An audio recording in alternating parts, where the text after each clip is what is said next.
11조란 무엇인가? 오늘은 성경적 11조의 개념은 무엇인가? 말도 많고 탈도 많은 11조 이야기를 또 이어가겠습니다. 기독교인이라면 피할 수 없는 주제죠. 때문에 누가 뭐라고 하든 성경이 말하는 11조가 무엇인지 한번 살펴보겠습니다. 성경에 처음 11조가 나타나는 것은 창세기 14장 20절입니다.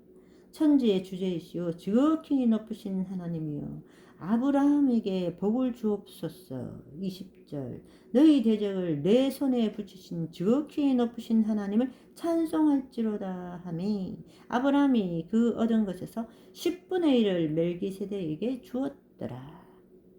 이 구절의 배경을 잠시 살펴보면 아브라함은 조카 롯이 살던 소돔과 고모라가 침략을 받아 롯도 잡혀가고 그 도시도 노략당했다는 이야기를 듣게 됩니다.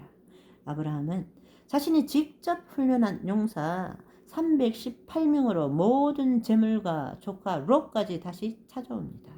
그때 소돔 왕과 살렘 왕 멜기세덱의 영접을 받습니다. 18절을 보니까 살렘 왕 멜기세덱이 떡과 포도주를 가지고 나왔으니 그는 지극히 높으신 하나님의 제사장이었더라.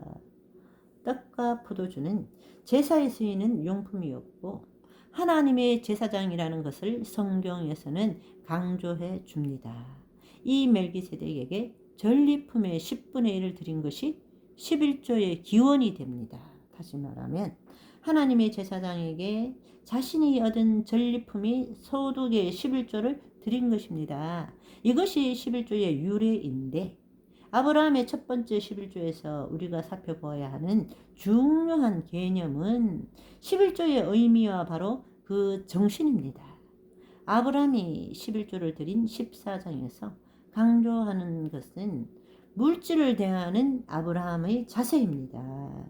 아브라함은 하나님이 어떤 분이신지 고백을 합니다. 그러니까 아브라함의 11조는 하나님이 어떤 분이신지를 고백하는 행위 중에 하나였다는 것입니다. 창세기 14장 19절과 22절에 반복되어서 나타나는 것은 아브라함이 하나님을 어떻게 고백하고 있는가라는 것입니다. 하나님께서는 천지의 주제시오 지극히 높으신 하나님이라는 것을 고백하고 인정하면서 그때 11조를 드렸다는 것입니다. 그러니까 이 세상을 창조하신 하나님께서 모든 것을 주관하신다. 나의 재물과 승리도 하나님께서 주신 것이기 때문에 그 화답으로 11조를 하나님께 드렸다는 것입니다. 그 증거는 14장에 잘 나타나 있습니다.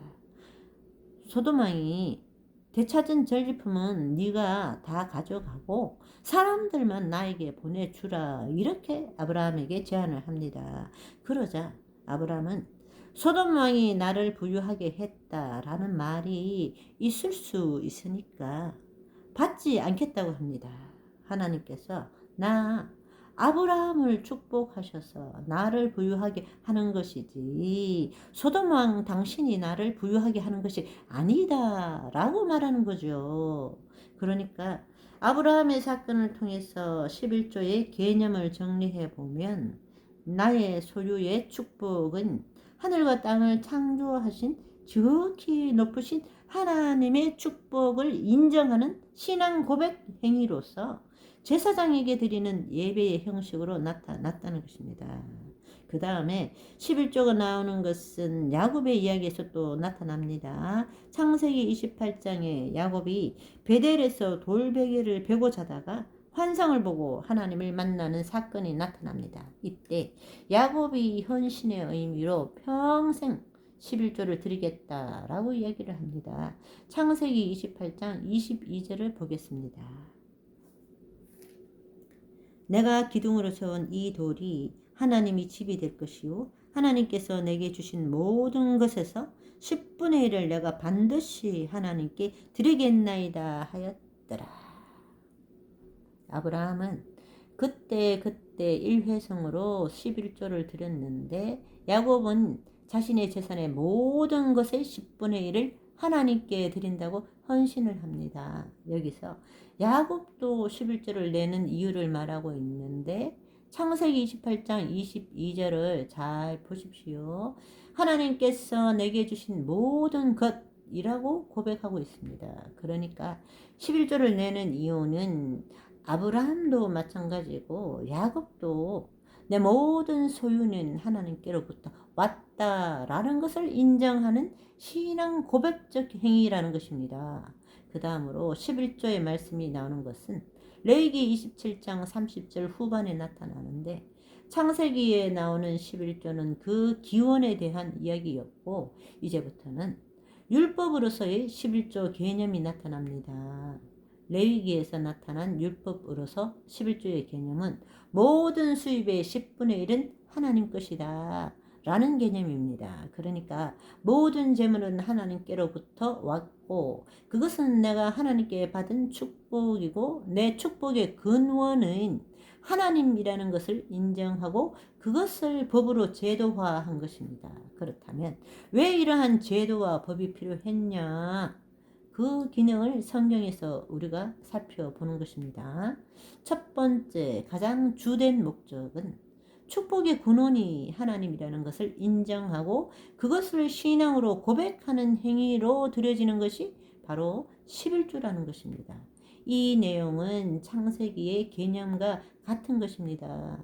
두 번째, 그 다음은 레위인을 보호하기 위한 것이 바로 11조의 제도였습니다. 레위인들은 하나님께서 구별하신 지파하고 이스라엘 지파에 속하여 들어가 살면서 성례를 진행하고 제사를 진행하는 제사장으로 구별된 사람들이었습니다.